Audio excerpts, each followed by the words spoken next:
Bonjour, aujourd'hui nous allons voir ensemble une chanson de 1943 du maestro Carlos Di Sarli.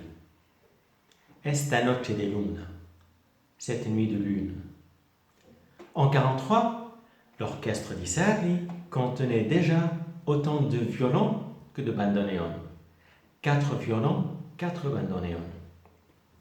On pouvait déjà voir l'importance du violon chez Di Sarli. Cette chanson couvre pas mal d'aspects caractéristiques de l'orchestre Di Sarli, notamment la notion de question-réponse dans une phrase, illustrée par les différentes oppositions. Note aiguë, note grave, staccato, ligado, et aussi le fameux arrastre. L'arrastre, c'est le fait de glisser une note avant de la jouer. Ça lui donne une profondeur, ça fait un effet von. Aussi, on va voir le piano qui fait le pont entre deux phrases musicales. Et bien sûr, l'importance pour Di Sarli du violon. Aussi, on va voir le souci de Di Sarli de maintenir l'équilibre entre les différents instruments.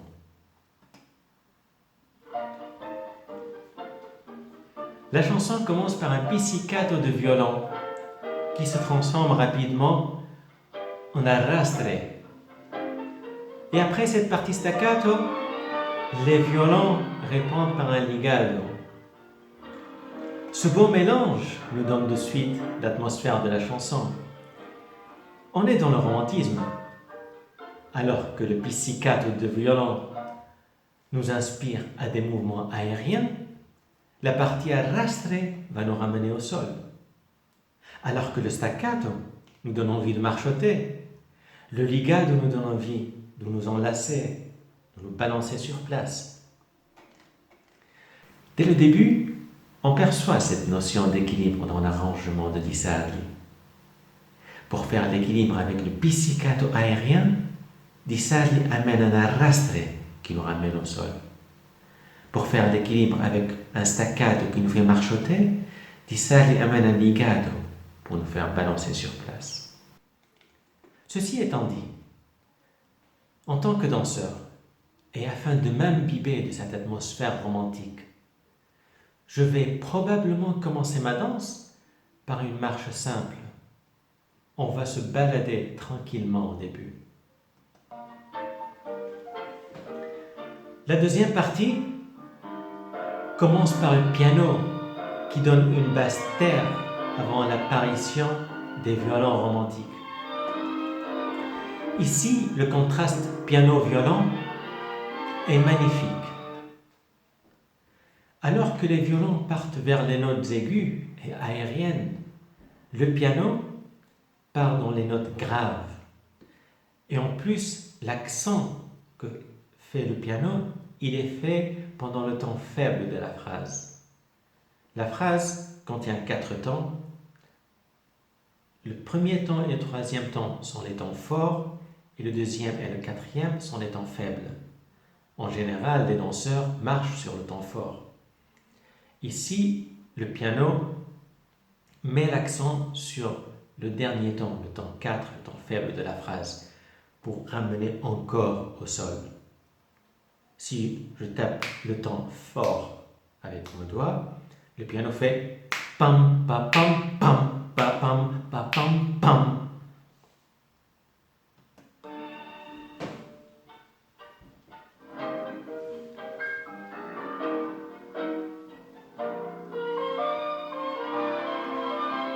Là, on répète la partie B, mais avec l'apparition du bandoneon en plus.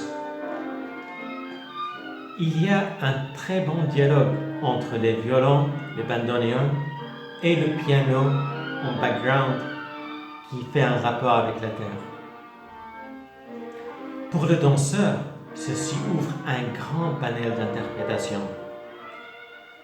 Je peux danser avec les énergies aériennes ou bien suivre une mélodie qui me ramène au sol, ou bien rester vers le niveau moyen, ou encore mélanger les trois. Maintenant arrive la partie chantée. Le chanteur va déclarer sa flamme amoureuse. Les violons ici jouent le rôle de chœur si on était dans une comédie musicale. Ils amplifient le sentiment d'amour qu'exprime le chanteur.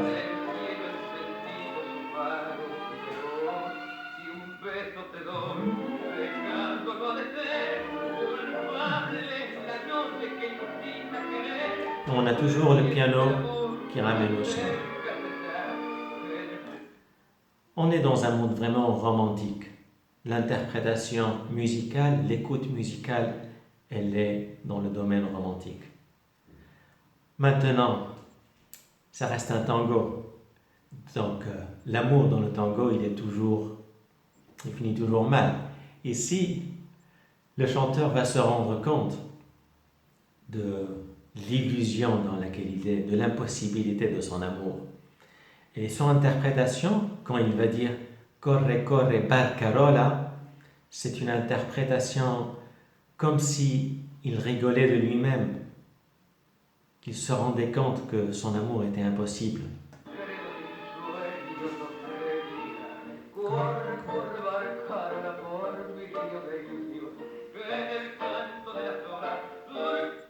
Personnellement, je trouve l'interprétation du chanteur magnifique de cette désillusion.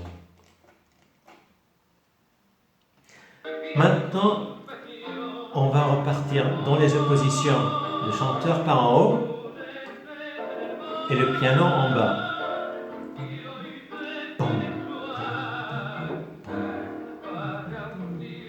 Et après, on revient au milieu avec les violons.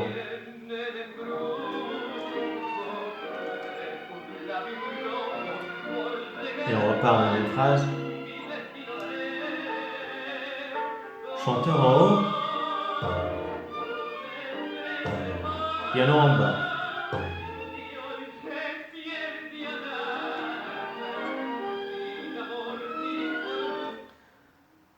En tant que danseur, puisqu'on a cette possibilité d'explorer haut, bas, milieu, on a un panel d'interprétation magnifique. Je peux aussi bien danser avec le chanteur en haut ou décider de danser avec le piano en bas ou avec les violons et la mélodie au milieu. Aussi, l'un des danseurs danse avec le chanteur et l'autre avec le piano en même temps, créer cette opposition.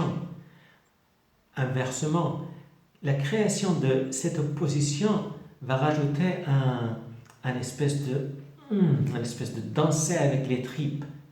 Et ça rajoute beaucoup de choses dans une interprétation. Mais le plus important toujours reste, puisque Di Sarli veut que sa chanson, que sa musique reste équilibrée, notre danse aussi doit rester équilibrée. On peut partir en haut, en bas, rester au milieu, mais globalement, la chanson ou la danse doit rester équilibrée.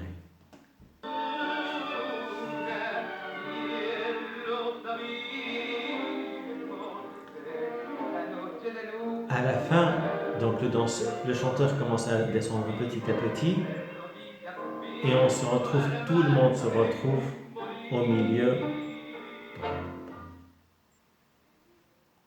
Merci beaucoup.